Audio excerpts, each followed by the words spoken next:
नमस्कार दोस्तों, आज हम डिस्कस करने जा रहे हैं राजस्थान की तीन हॉट सीटें जिनका नाम है तारानगर, नौहर, भादरा। तारानगर अपने आप में ही बहुत ज़्यादा हॉट सीट है। प्रतिपक्ष नेता राजेंद्र राठौड़, जिनको सीएम का नेक्स्ट कैंडिडेट भी बताया जा रहा है, वो लड़ रहे हैं और उनके अगेंस्ट है कांग्रेस के कद्दावर नेता नरेंद्र बुडानिया, जो काफ़ी टाइम से तारानगर से चुनाव लड़ते रहे हैं, एमएलए भी रहे हैं, एमपी भी रहे हैं उसी एरिया से।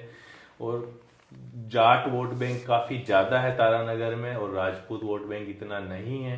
तो उसके बाद हम जानना चाहते हैं, आज हमारे साथ राज्यवर्धन जी जुड़े हुए हैं, कि क्या है तारानगर सीट के समीकरण। क्या राजेंद्र राठौड़ सीट निकाल पाएंगे या हार जाएंगे? देखिए, तारानगर जो सीट है काफ़ी भीषण टक्कर की सीट मानी जा रही है। हॉट सीट भी इसी वजह से है कि कोई आसानी से कोई भी जो व्यक्ति है, आपने नाम लिए राजेंद्र राठौड़ साहब और नरेंद्र बुडानिया जी, दोनों काफ़ी कद्दावर नेता हैं और काफ़ी भयंकर टक्कर मानी जा रही है। राठौड़ साहब के तो टक्कर का ये कारण है कि बहुत ही पुराने मंजे हुए खिलाड़ी हैं, और नरेंद्र बुडानिया जी का ये कारण है कि जाट वोट वहाँ पे बहुत ही प्रभावी रहता है, हैवी रहता है, और वो खुद भी जाट हैं। तो अगर 2018 की मैं बात करूं तो नरेंद्र बुडानिया जी जो है ये सीट कांग्रेस से निकाली थी इन्होंने 56,000 वोटों के साथ में। दूसरे नंबर पे आपके बीजेपी से राकेश जहांगीर 44,000 पे रहे थे।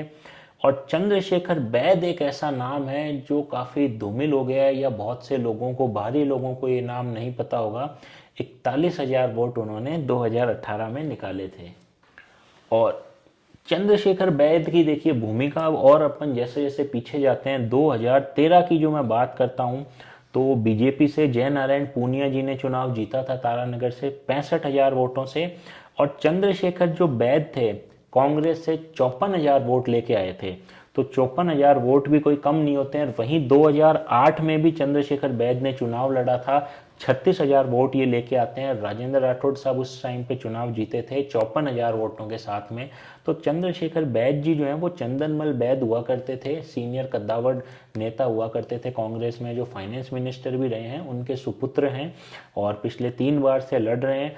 थोड़ा इस बार राठौड़ साहब का पक्ष में इसलिए भी मान के चल रहा हूँ क्योंकि जो चंद्रशेखर बैद हैं उनको राठौड़ साहब ने, जिनका आप देख रहे हैं कि भाई 36,000, 54,000, 41,000 वोट वो ला रहे हैं, निर्दलीय भी 40,000 प्लस वोट ला रहे हैं, उनको राठौड़ साहब ने इस बार अपने पक्ष में किया है, बीजेपी उनको ज्वाइन करवाई है।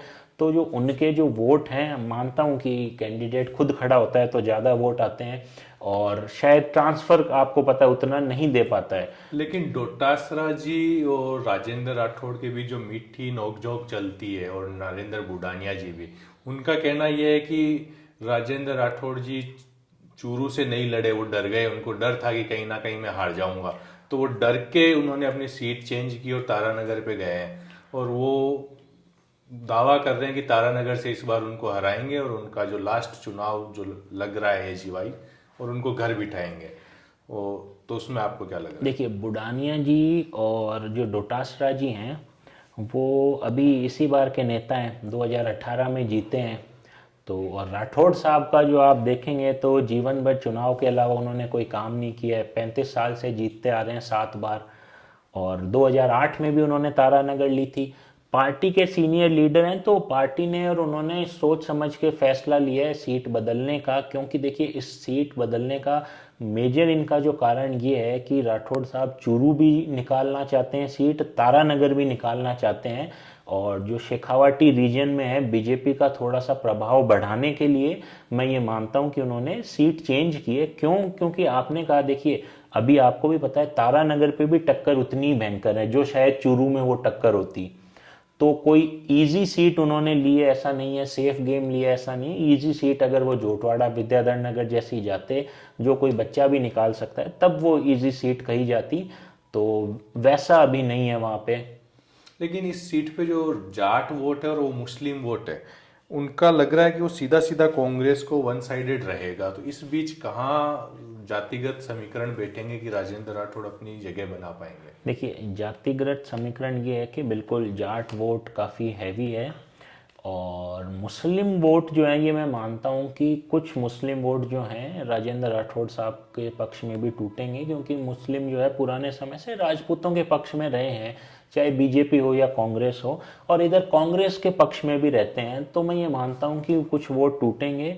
और उसके अलावा जो अदर जातीय समीकरण है, जो 30,000 35,000 से कम उसके आसपास वाली जातियां हैं, राजपूत हैं, SC ST वोट हैं, और अदर्स जो कास्ट है, उनका जो पलड़ा है वो राजेंद्र राठौड़ साहब के साथ में बहुत भारी तो है। आप ये कहना चाह रहे हैं कि ये चुनाव जाट वर्सेज अदर जाति हो गया, कि बिल्कुल अदर बिल्कुल, जातियों के वोटों पे। ये जाट वर्सेज राजेंद्र राठौड़ चुनाव ये हो गया है बिल्कुल। लेकिन SC ST तो परंपरागत रूप से कांग्रेस का वोट बैंक माना जाता है, तो वो राजेंद्र राठौड़ के साथ जाएगा ये कांग्रेस चुनाव? का वोट बैंक बिल्कुल माना जाता है, मगर इस बार जो ST SC है आप देखेंगे तो वो राजेंद्र राठौड़ साहब से, उनके व्यक्तित्व से, पर्सनली उनसे प्रभावित हैं कि उन्होंने काफ़ी आश्वासन दिया है, उनके काम से संबंधित पर्सनल लेवल पे उनसे जुड़ाव अच्छा हुआ है, तो इस वजह से ये मैं मानता हूँ कि वो जो वोट हैं वो राठौड़ साहब के पक्ष में गिरेंगे।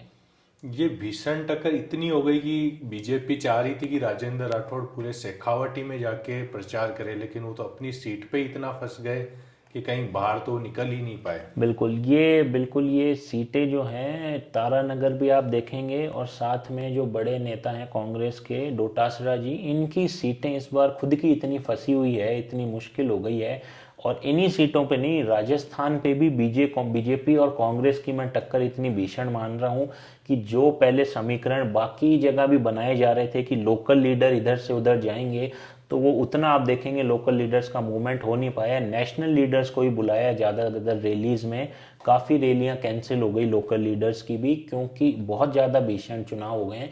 एक एक आदमी को इस चुनाव में जोड़ना बहुत ज़्यादा जरूरी हो गया है। नेक्स्ट सीट अपन डिस्कशन करते हैं, भादरा सीट, जहाँ पे लाल झंडा CPIM का काफ़ी प्रभाव रहता है। पिछली बार जो MLA थे बलवान पूनिया जी, वो CPIM से ही थे। उन्होंने कांग्रेस गवर्नमेंट को आउटसाइड सपोर्ट किया, गहलोत के काफ़ी नज़दीकी माने जाते हैं। तो यहाँ पे आप कैसे देख रहे हैं, बीजेपी और कांग्रेस में टक्कर है या फिर से CPIM और बीजेपी में टक्कर है? देखिए, बीजेपी और कांग्रेस तो बादरा सीट पे कहीं दिखाई नहीं देती, नज़र आती। कांग्रेस की जो वोट हैं वहाँ के लोकल जो भी एनालिसिस डेटा आ रहे हैं, 5 से 7 हज़ार के बीच में रहेंगे, जो कि किसी निर्दलीय के लिए भी बहुत ही कम वोट माने जाते हैं। तो कांग्रेस यहाँ आप टक्कर से साइड ही कर दीजिए। टक्कर जो है यहाँ पे वही है जो अपने कम्युनिस्ट पार्टी और बीजेपी की रहने वाली है, बलवान पूनिया, और बीजेपी से संजीव बेनीवाल है, उनकी टक्कर रहने वाली है। और सीट किसी एक के पक्ष में आज कह पाना बहुत ही ज़्यादा मुश्किल है, दोनों में भीषण टक्कर है। बट देखिए, किसी एक को तो विन अगर देना होगा तो मेरे हिसाब से जो है संजीव बेनीवाल है, वो 2,500 से 3,000 सीट से, मेरे हिसाब से 2,500 से 3,000 वोटों से आगे चल रहे हैं। मेरे हिसाब से वो ये चुनाव निकालेंगे, मगर टक्कर बहुत ही ज़्यादा है। पुराने मैं आंकड़े आपको बताऊं तो 2018 में जो बलवान पूनिया जीते थे 82,000 वोटों के साथ, वहीं संजीव बेनीवाल ने लिए थे 60,000 वोट। और महंत रूपनाथ जी हैं जो गोरखनाथ मठ के मठाधीश हैं, वो 15,000 वोटों पे 2018 में रहे थे। वहीं बात करूं 2013 में संजीव बेनीवाल ये चुनाव निकालते हैं 65,000 वोटों के साथ में, बलवान पूनिया 38,000 वोट लेते हैं। और 13 से पहले 2008 में भी बलवान पूनिया चुनाव लड़े थे। तो बलवान पूनिया का ये देखने को मिला है, 8 से 13 में उन्होंने बढ़त हासिल की, काफ़ी ग्राउंड लेवल पे वर्क किया है उन्होंने, और उसी वजह से 2018 में उनको 82,000 वोट मिले, उस वोट पे वो लोगों का पहुंच कहना है पाए। कि बलवान पूनिया अशोक गहलोत के काफी खास थे, तो इसी चक्कर में कांग्रेस ने कमजोर कैंडिडेट को टिकट दिया है। बिल्कुल, ये बात बिल्कुल सच है। अगर कोई कांग्रेस का भी देखिए रिजल्ट आ जाएगा तभी क्लियर हो जाएगा। अगर मैं ये मानता हूँ 15-10 हज़ार से कम सीट उनके जो वोट्स हैं वो आने वाले, बट 15-20 हज़ार भी तो वोट फिर आते हैं। कांग्रेस ने बलवान पूनिया को ही टिकट क्यों नहीं दे दिया? देखिए, वो बहुत बड़ा कारण था। बलवान पूनिया को अगर टिकट दे दी जाती तो यहाँ कम्युनिस्ट वोट हैं, वो भी भादरा क्षेत्र में 25-30 हज़ार कम्युनिस्ट वोट हैं, तो वो कम्युनिस्ट वोट टूट जाते। उन वोटों को ना तोड़ते हुए कांग्रेस की जो टिकट है वो यहाँ बलवान पूनिया नहीं लेके आए। और रूपनाथ जी बीजेपी का कितना वोट काट पाएंगे?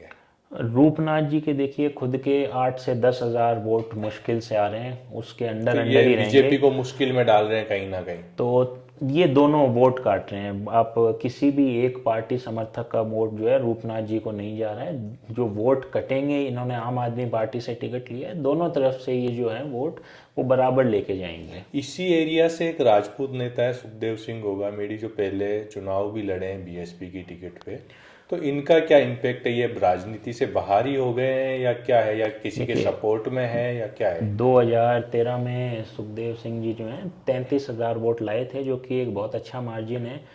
राजपूत कम्युनिटी से आते हैं, अच्छे लीडर हैं राजपूत कम्युनिटी के, बट इस एरिया में राजपूत कम्युनिटी का होल्ड नहीं है, पूरा जाट बेल्ट है। और इस बार जो है उनका समर्थक जो है वो बीजेपी के साथ देखा जा सकता है कि थोड़ा जो उन्होंने बीजेपी को समर्थन दिया है। अब अपन नेक्स्ट सीट जो डिस्कस कर रहे हैं वो नॉर्थ सीट डिस्कस करते हैं, जहाँ पे सीधा सीधा चुनाव बीजेपी और कांग्रेस के बीच ही दिख रहा है। बीजेपी की तरफ से अभिषेक मटोरिया जी है जो चौटाला फैमिली से रिलेटेड है, वहीं कांग्रेस की तरफ से अमित चचान जी है। तो इसमें आपको क्या लग रहा है? अभिषेक मटोरिया जी 2 बार जीतने के बाद तीसरी बार हार गए, देखिए इस क्या बार है, क्या लग रहा है? काफ़ी इसमें कुछ ये जो नॉर्थ सीट है तो कोई बहुत बड़ी कॉम्प्लेक्सिटी वाली सीट नहीं है, नॉर्मल फेयर टू फेयर चुनाव है। तो आप देखेंगे 2018 में अमित चचान जी टिकट लेके आए थे, फर्स्ट टाइम पे 93,000 वोट रहे, वहीं अभिषेक मटोरिया के 80,000 रहे। तो कोई बहुत बड़ा मार्जिन या गैप नहीं, 13,000 का था, जो एक ठीक मार्जिन मान सकते हैं, रिस्पेक्टेबल, बहुत बड़ा मार्जिन नहीं है। उससे पहले 13-8 में अभिषेक मटोरिया वहाँ से जीत रहे हैं। इस बार किसी एक का कह पाना मुश्किल है, दोनों के बीच में वही कड़ी टक्कर है और 5-7 हज़ार वोटों का ही जो है फासला रहेगा। तो इसमें क्या जातिगत समीकरण क्या है नॉर्थ सीट के? नौर में भी जो है जाट काफ़ी ज़्यादा हैं, और जो बाकी अदर कास्ट और जो अपने बनिए जो आ जाते हैं, जनरल जो अमित चचान भी आते हैं कास्ट से, वो फिर सामने बराबरी टक्कर में रहते हैं। तो आपकी फाइनल कॉल क्या है? फाइनल बता दीजिए, कौन सी सीट पे कौन जीत रहा है? फाइनल देखिए, अब मैं ये मानता हूँ कि भादरा और नॉर्थ से जो है बीजेपी आगे रहेगी, और तारानगर से भी बीजेपी आगे रहेगी। इन तीनों सीटों में हमारा कॉल है बीजेपी आगे रहनी चाहिए।